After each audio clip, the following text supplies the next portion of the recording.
बिस्मिल्लाहिर्रहमानिर्रहीम अस्सलामुअलैकुम। Welcome back to my channel. तो कैसे हैं जी आप सब लोग। मैं उम्मीद करती हूँ कि सब खैरियत से होंगे। आज मैं आपके साथ पराठे की बहुत ही मज़ेदार सी रेसिपी शेयर करने लगी हूँ। क्रिस्पी चकोर पराठा किस तरीके से बनाया जाता है। पराठों के लिए क्या कोई स्पेशल किस्म की डो तैयार की जाती है, डो में आखिर क्या मिलाया जाता है कि पराठे इतने ज़्यादा क्रिस्पी बनते हैं। तो चलिए जी शुरू करते हैं अपनी आज की वीडियो। अच्छा, यहाँ पर ये वाला आटा जो है ना, ये चक्की का आटा है, बिल्कुल चक्की का आटा है, कोई बाज़ार का आटा नहीं है। तो यहाँ पर मैंने आटा ले लिया है। आटे में मैं तकरीबन हाफ चम्मच इसमें मैं डालूँगी नमक और 1 चम्मच भर के मैं इसमें घी डालूँगी। घी जो है ना वो बहुत ही अच्छे से जो हमारे पराठे होंगे ना उनको क्रिस्पी बनाएगा। तो मिक्सिंग कर लेती हूँ अच्छे तरीके से। मैं इसकी मिक्सिंग करती हूँ और अब मैं इसमें पानी ऐड करती हूँ।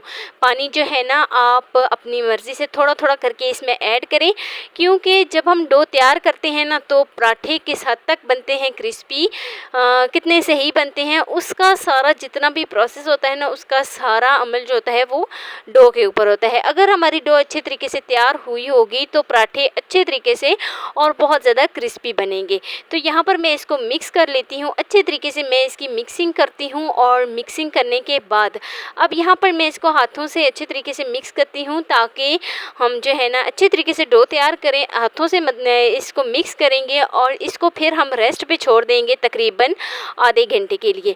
अच्छा, यहाँ पर हम आधे घंटे का रेस्ट लाजमी डो को देंगे, ताकि डो जो है वो अच्छे तरीके से अपनी पोजीशन में आ जाए और नरम पड़ जाए। अगर हम डो को रेस्ट नहीं देंगे तो जो भी आप आटा ले लें, चाहे चक्की का हो चाहे बाज़ार का हो, जो हमारे पराठे होंगे वो क्रिस्पी नहीं बनेंगे। तो इस तरीके से यहाँ पर जो है ना मैं इसको हाथों की मदद से इसको सेट कर लेती हूँ। तो इस स्टेज पर हल्का सा ऊपर मैंने घी लगा लिया था, तो आधे घंटे का इसको रेस्ट मिल गया है। अब हम आटे को गूंद लेते हैं। गूंदने का तरीक़ेकार ये है कि हम इस तरीके से इसको मुखियाँ देंगे, तकरीबन 3 से 4 मिनट हम लगातार देंगे। इससे हमारी डो जो है वो बहुत ज़्यादा सॉफ्ट स्मूथ सी तैयार होगी। डो आपने बहुत ज़्यादा सख्त भी नहीं रखनी और बहुत ज़्यादा आपने नरम भी नहीं रखनी। डो को अच्छे तरीके से तैयार करना है। तो लीजिए जी, डो जो है वो हमारी रेडी हो गई है। अब हम साथ ही इसमें, बेशक आप इसको अब रेस्ट ना दें, साथ ही इसके पराठे बनाना शुरू कर दें। तो मैं साथ ही इसके पराठे बनाना शुरू करती हूँ। यहाँ पर मैं थोड़ा सा आटा लेती हूँ। थोड़ा सा आटा लेने के बाद जो है ना मैं इसका एक पेड़ा बना लेती हूँ। तो इस तरीके से मैं इसको खुश्क आटे में रखूँगी और अच्छे से इसका एक गोल मोल सा पेड़ा बना लेती हूँ। पेड़ा जो है वो हमने बहुत बड़ा भी नहीं रखना और बहुत छोटा भी नहीं रखना। तो पेड़ा हमारा रेडी हो गया है। देखें जी, डो आप सिर्फ चेक करें कि किस हद तक सॉफ्ट और स्मूथ सी डो तैयार हुई है।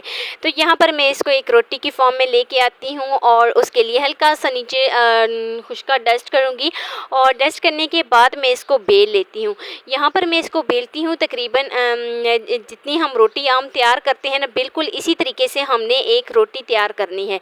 तो बेलने की मदद से मैं इसको बेल लेती हूँ। तो अच्छे तरीके से देखें जी, मैंने इसको रोटी की तरह बेल लिया है। जिस तरीके से हम रोटी बेलते हैं बिल्कुल हम उसी तरीके से इसको हमने बेल लिया है। रोटी ना ही बहुत ज़्यादा पतली है और ना ही बहुत ज़्यादा मोटी।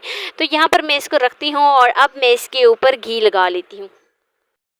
घी की जगह आप इसमें ऑयल भी लगा सकते हैं, लेकिन ऑयल जो है वो बहुत ज़्यादा क्रिस्पी पराठों को नहीं बनाता। ऑयल जो है वो नरम ज़रूर पड़ जाते हैं उससे पराठे, लेकिन क्रिस्पी नहीं बनते।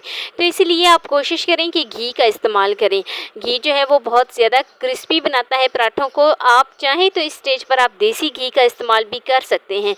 और एक तो देसी घी हेल्दी भी होता है और दूसरा जो है ना, इन घी से हज़ार गुना बेहतर होता है जो आप घर पे बनाते हैं।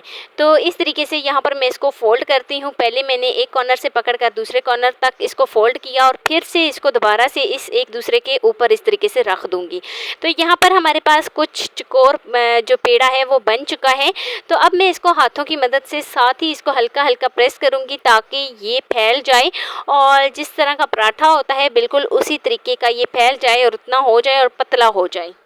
आप चाहें तो यहाँ पर इसको बेल भी सकते हैं। हल्का सा आप नीचे घी लगा लें या ऑयल लगा लें। यहाँ पर आपने जो खुश्का है ना वो नहीं लगाना। इससे क्या होता है कि पराठा जो है वो सिकुड़ जाता है, सही से तैयार नहीं होता।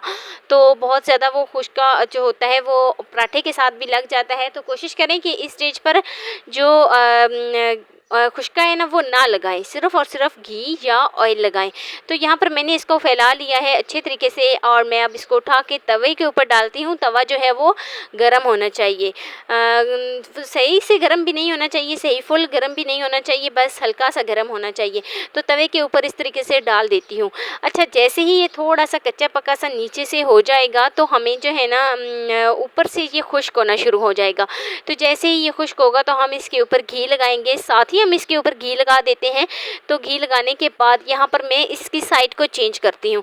तो उलट पुलट करते हुए मैं दोनों साइडों से इस पराठे को अच्छे से पका लेती हूँ ताकि इसका बहुत ही खूबसूरत सा गोल्डन सा कलर आ जाए। तो देखें जी, पराठे का काफ़ी हद तक कलर जो है वो चेंज भी हो गया है, क्रिस्पी भी हमारे पराठे बने हैं, गोल्डन सा कलर भी आ गया है और दोनों साइडों से काफ़ी हद तक जो है ना ये पक भी चुके हैं। तो अब यहाँ पर मैं पराठे को उतार लेती हूँ। सारे पराठे जितने भी मैंने बना के रखे हैं ना उनको मैं इसी तरीके से तैयार कर लेती हूँ। मेथड बिल्कुल यही होगा, मेथड बिल्कुल सेम ही होगा। तो यहाँ पर जो है ना इस पराठे को, हमारा पराठा दोनों साइडों से अच्छे तरीके से गोल्डन हो गया है। उलट पुलट करते हुए मैंने पराठे को अच्छे तरीके से गोल्डन कर लिया है। तो अब इसको मैं उतारती हूँ और सारे पराठे मैं बिल्कुल इसी तरीके से रेडी कर लेती हूँ। तो ये देखें जी, मज़ेदार से हमारे चकोर पराठे जो हैं वो रेडी हो गए हैं। अब यहाँ पर मैं एक दफ़ा आपको चेक करा देती हूँ ये किस हद तक क्रिस्पी बने हैं।